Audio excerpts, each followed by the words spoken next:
Hi, I'm Derek, and you just hired a new employee. Congratulations. Now you've got to integrate them into your team and ramp them up with your onboarding process. So I'm going to be sharing with you 4 different ways of how you can optimize and improve your construction employee onboarding system.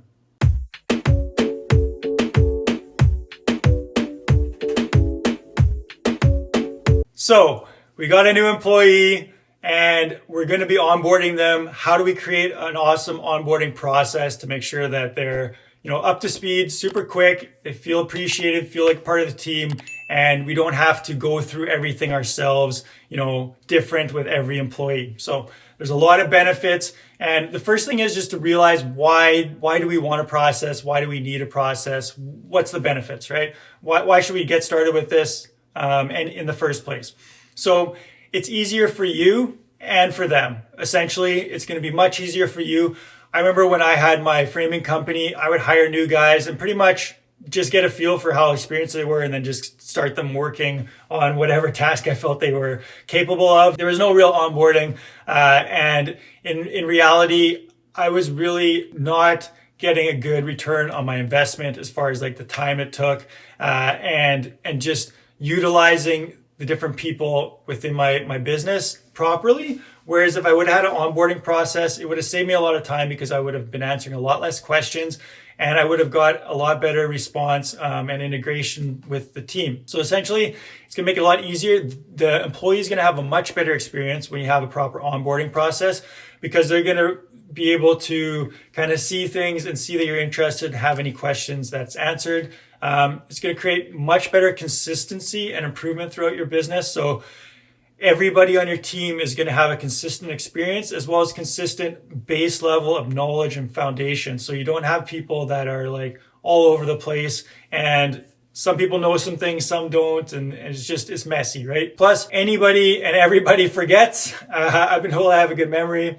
I'm not too sure. I kind of, forget about it sometimes, but everybody forgets things. So an onboarding process ensures that nothing falls through the cracks, that nothing's been overlooked, that you're not forgetting things that later need to be dealt with or produce unintended consequences because, oops, somebody forgot. So the first part is just realizing why you need a process.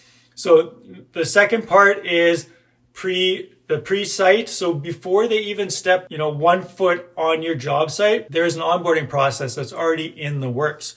So this is another thing that I didn't utilize beforehand. Often is like, show up to the site starting on Monday. I'll get you working, bring a couple tools and a lunch or whatever, right? So there's a lot of pre-site things that could have been done to make the experience much better. First one, a welcome email. You want to have a template for this. So something that you can just pretty much copy, modify, and paste into an email. Send it off to your new employee. Essentially, it's going to be, welcome to the team. So glad to have you here. These are the things that you're going to need to know. This is the first site that you're going to be at, location. So show up here at 8 a.m. or whenever, we get started. All that stuff so that they're not left guessing and just like, okay, I'm going to show up to work. I have no idea what I'm going to be doing or who I'm going to be meeting. So some sort of a template. Again, if you want specific templates or help with like the detailed part of this process, reach out to me and I can help you out with that. Details. You're also going to have a few documents that you attach to that email. So the first one is employee info. So send it to them. You need to know, there's different, like their SIN number, next of kin or whatever, all the emergency contact, their location, as far as their address, phone number, all that kind of stuff, right? So you send them a document, they fill it out, send it back to you so you have all that before they start. And then employee handbook. So you're going to have employee handbook of some kind, hopefully. If not, get one that's templated. Again, reach out to myself if you need help with that. You're going to attach that to the email so that they've got an employee handbook of like everything. This is when you get paid. This is what we expect on site. These are the different positions within our company, different roles. This is, which holidays you get. So all that kind of like basic information that everyone should know, but often doesn't when they're starting is in your employee handbook.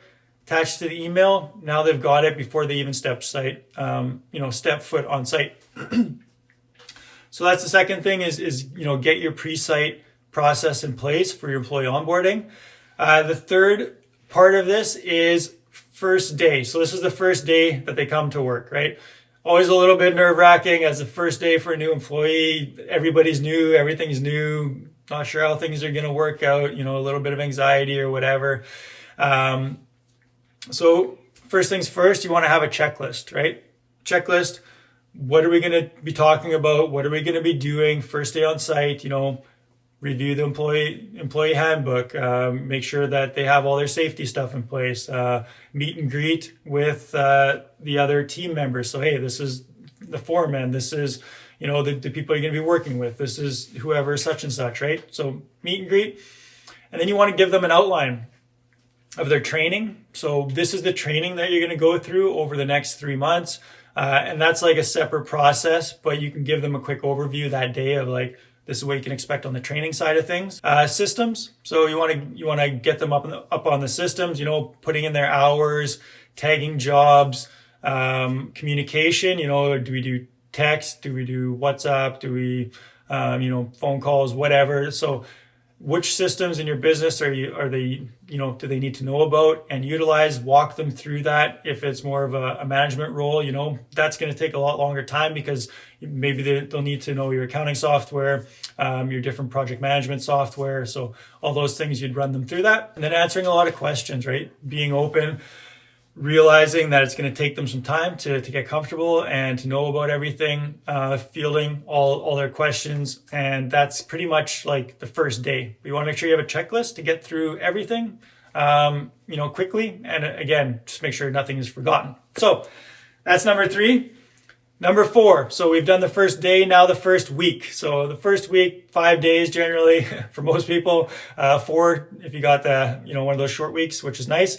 In the first week, you want to be going through the culture and systems training. So we've already talked about the systems that are in the business.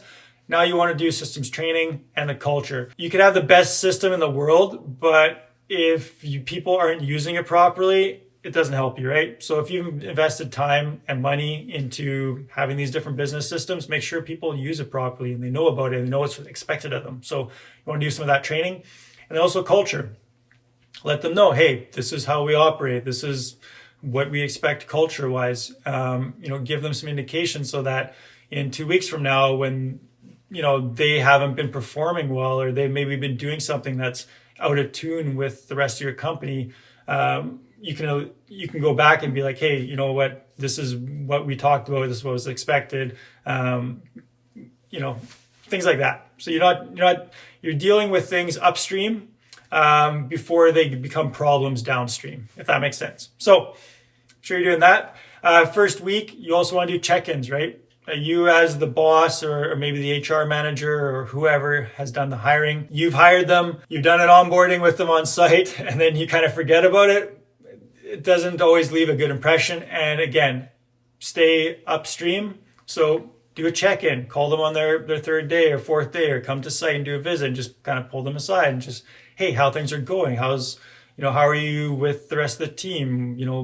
Is there anything that you see that we do differently or that is confusing or anything that you would change or whatever? Just kind of check in, get a feel for the temperature of how things are going. And then a welcome pack. So this is a great way to really show them that they're valued, that they're part of the team, that you want them to be a long-term employee. And you got to kind of choose at what point this makes sense, but have a swag pack, like, hey, here's your shirt, your company hoodie, your company hat or water bottle or, like whatever. Have a bit of a welcome package of some things that you give them that just like show that you want to invest in them, that you appreciate them, maybe even a gift card, for Tim Hortons or whatever.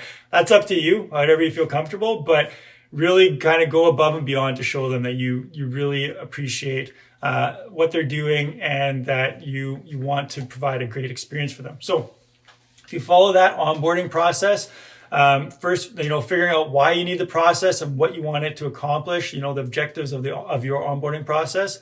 You got the Presite, your first day and your first week, you nail that out of the park. You're going to be able to get employees up and running and be very consistent within a very short amount of time. And it's going to increase the efficiency, productivity, enjoyment from yourself and from them in your company. So if you want help with this, reach out to me. Check out the links below. I've got a free course on there, how to start building your SOPs, how to build your processes, what the benefits are, everything about systematizing a construction business, a contracting business. It's so important. It's something that I didn't do. And after I did it with my own construction company, it just made a world of difference. And it's something that I've really realized more and more every day of just how beneficial and how needed it is inside of our industry. So check out the links below. Lots of good stuff in there. Here's the best with onboarding your new employees and just ramping them up and hitting it out of the park.